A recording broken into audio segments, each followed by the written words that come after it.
There's a specific kind of exhaustion that hits at 9 p.m. on a Tuesday. You didn't waste the day. You worked. You answered messages. You helped a coworker figure out something they should have figured out themselves. You stayed on a call 30 minutes longer than you needed to. You explained your thinking again to someone who probably won't apply it. And now you're sitting there, tired, looking at your own list of things. The things that actually move your life forward. And none of them got done. That feeling? That's not burnout. That's the bill arriving. Here's the contradiction I want you to sit with for the next few minutes. The people in your office, your social circle, your industry, the ones who are genuinely good at what they do, they're also the ones who are the most financially stuck. Not the incompetent ones, not the lazy ones, the capable ones. The person who everyone goes to when something is broken. The one who explains things clearly. The one who solves problems quickly and doesn't make a big deal about it. That person, statistically, is working harder than almost everyone around them and compounding slower than most of them. That's not an accident. That's not bad luck. There is a structural reason this happens, and that reason is built directly into the behavior that makes you good at what you do. Today, I'm going to walk you through exactly why this happens, level by level. And I'm going to show you the one final rule that explains the entire pattern. Because once you see it, you cannot unsee it. First, let's establish where everyone starts. When you're early in your career, when you're new, when money is tight, when your reputation isn't built yet, there is exactly one priority: survive. Say yes, be available, be helpful, be easy to work with. Don't make waves. Build goodwill. Prove you're worth keeping around. This is correct. At that stage, this is the right strategy. Helping freely, being responsive, making yourself useful, that's how you build early trust, early visibility, early opportunity. There is nothing wrong with that behavior in that context. The problem, and this is the entire point of everything I'm about to say, is that most people never update the strategy. They move out of survival mode financially, but they keep running survival behaviors. The income grows, the title changes, the skills compound, but the pattern stays exactly the same, available to everyone, saying yes by default, treating their time and thinking like a resource anyone can access for free. And that pattern, which was an asset at level 0, becomes the thing that holds them in place for the rest of their career. Let's go through exactly how. When you're capable, people notice. It doesn't take long. You answer a question clearly once, and suddenly you're the person people come to for questions. You solve a problem quickly, and suddenly you're the person who gets pulled into every problem. And here's what nobody talks about. It feels genuinely good, not in a shallow way, in a real way, because helping someone is one of the most direct ways to feel valuable. When someone comes to you with a problem and you solve it in 10 minutes, there's a real sense of competence in that. A real sense of purpose. The emotional return on being helpful is immediate and satisfying, but that emotional return is also hiding a cost. Every time you make your thinking available for free, every time you jump into someone's problem without a structure, without a boundary, without a system, you're sending a signal. Not a signal they consciously process, a signal they feel. The signal is this: my time has no price. My thinking is free. I am always accessible. And people don't decide how much something is worth based on logic. They decide based on how it was presented to them the first time. You presented yourself as free. So free is what they believe you are worth. And that belief, formed in the first 3 interactions, is almost impossible to reverse inside the same relationship. This is where the emotional cost reveals itself. Not in the moment of helping, but 6 months later, when you try to charge for the exact same thinking, and the people who have been consuming it for free look at you like you said something unreasonable. You didn't change. The price changed. But in their mind, the price was already set, and you set it yourself. And this is where it gets structural. Here is the first rule. I want you to write this down. Capability without scarcity is overhead, not value. Let me explain what that means. In a normal market, when something is scarce, the price goes up. When something is abundant, the price goes down. That's basic economics, and everyone understands it. But most capable people have been told the opposite story their whole life. Work hard, get better, keep improving, and the money will follow. So they do. They get better. They become genuinely excellent. And they make themselves more and more available as proof of that excellence. What they don't realize is that they've made themselves abundant, not scarce, abundant. There's a difference between being impressive and being scarce. Being impressive means people respect your work. Being scarce means people compete for your attention. Only one of those commands a premium. You can be the most impressive person in the room and still be treated like a commodity. If anyone can reach you anytime for anything at no cost, the shift is not about doing less. The shift is about understanding that access is the product, not the output. Because when access is unlimited, the output becomes expected, and expected things don't get paid for at a premium. They get taken for granted. The people who plateaued, the capable ones who aren't growing financially, aren't plateauing because they stopped getting better. They plateaued because they never structured their access. But here's where it changes. Let me bring this into a situation most people watching this have already lived through. You're good at what you do. You've proven it inside your company or inside your client network or inside your professional circle. Your name carries weight, and so you share, you help, you make yourself available. Then one day, a real opportunity shows up, a project that actually pays, a client who has a serious budget, a conversation that could change your year. And you go into that conversation tired. Not tired from laziness, tired from the 47 micro commitments you made over the last 3 months to people who weren't paying you anything. You make your pitch, you state your number, and the person across from you, who found you through a referral, who has heard great things, hesitates, negotiates, asks if you can do it for less. You don't understand why. The work is real. The experience is real. The results are real. Here's why it happens. Because before that serious client called you, they did what everyone does. They looked around. And somewhere in the edges of your digital presence, in the LinkedIn comments, in the industry forums, in the free content you've been giving away for 2 years, they saw your thinking, available, abundant, free. So when you stated your price, their brain ran a comparison, and the comparison didn't match. This is not a pricing problem. This is a positioning problem. And positioning is always built before the conversation starts. The friction isn't in the negotiation. The friction is the result of every signal you sent in the months before the negotiation happened. This brings us to the second rule. Distance is not arrogance. Distance is architecture.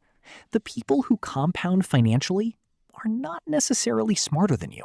They're not necessarily better than you. They have simply structured their availability differently. They have built what I would call deliberate distance. Not emotional coldness, not rudeness, not disappearing, but a clear, structured system around when they appear, where they appear, and what it costs someone to access their real thinking. And this creates something powerful. When someone who is rarely accessible finally responds to you, you pay attention. You show up prepared.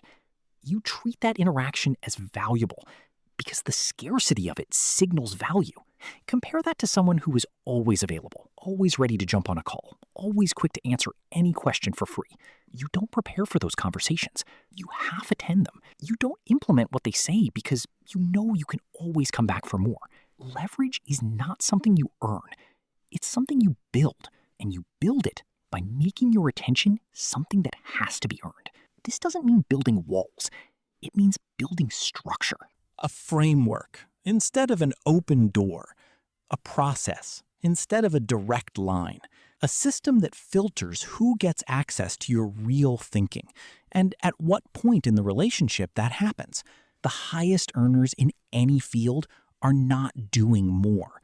They are doing specifically. Their energy is concentrated, not scattered. Their thinking is packaged, not given away in real time to whoever asks. And because of that, when they move, markets notice. When you are everywhere for everyone, you are invisible to the people who actually matter. Look at the highest level, and you'll see why. The people who have genuinely solved this problem, the ones whose income compounds year over year, whose reputation travels ahead of them, who seem to attract serious opportunities without chasing, they operate completely differently. They don't answer every question. They publish answers in formats that scale, content, frameworks, documented systems, so that their thinking works without them being physically present. They don't jump into every problem. They have clear criteria for what they engage with, what they decline, and what they charge for at each level of access. Their calendar is not open by default. It is closed by default and open selectively. And here is the counterintuitive result of all of this. They help more people, not fewer. Because when you package your thinking, it reaches more people than you could ever reach in one-on-one conversations. Because when you charge appropriately, the people you work with actually implement what you say. Because skin in the game changes behavior. Because when you protect your energy, you show up fully for the things that matter, instead of arriving diluted. The people who help everyone, freely, constantly, they help a lot of people badly. The people who help selectively, structurally, with clear systems, they help fewer people profoundly. And profoundly is what gets remembered. Profoundly is what gets referred. Profoundly is what compounds. You might be thinking right now, this sounds like advice to be less generous, to be colder, to care less about people. No, that is not what this is about. This is about understanding the difference between generosity and structural negligence. Generosity is intentional. It is directed. It produces a real outcome for the person receiving it.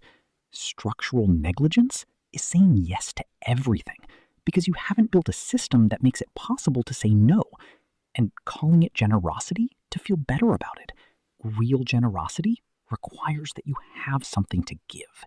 When you scatter your energy across 100 low-stakes interactions, you don't have full capacity left for the one conversation that could actually change someone's life, or yours. This isn't about becoming selfish. This is about understanding that the quality of your presence is determined by the scarcity of your presence. And scarcity requires a decision. It doesn't happen on its own.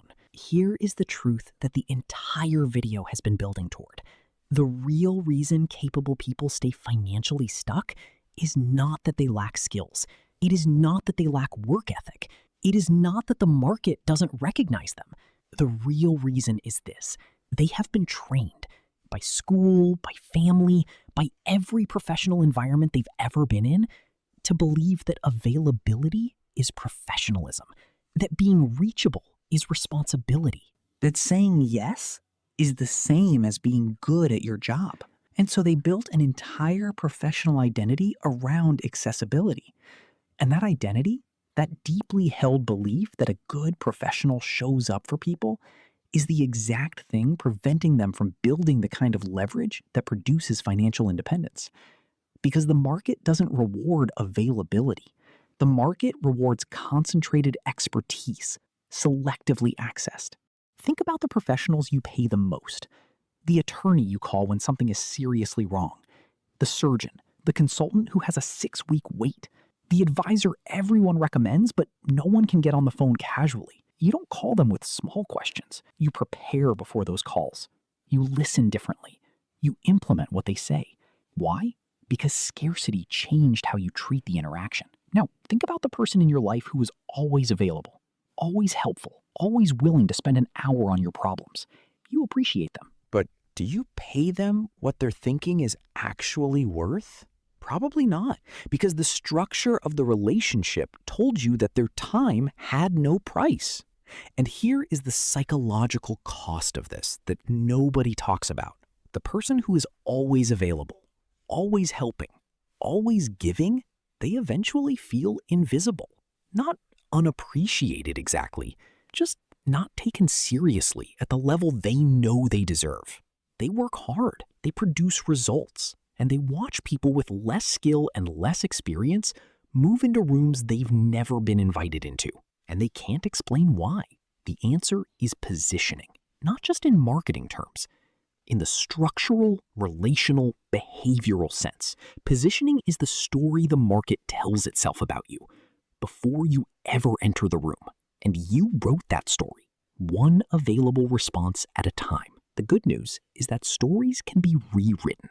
But they can only be rewritten by changing the behavior that produced them, not by announcing a change, not by posting about it, by quietly restructuring how access to you works and holding that structure long enough for the market to recalibrate. That recalibration takes time. It takes consistency. And it takes the willingness to be slightly misunderstood by people who benefited from your old pattern. But it is entirely possible. And it is the only move that actually changes the trajectory. That 9 p.m. exhaustion, the one I described at the very beginning, that is not a sign that you worked hard today. That is a signal that your energy moved in every direction except the one that compounds. You are capable. That has never been the question. The question is whether your capability is structured or scattered.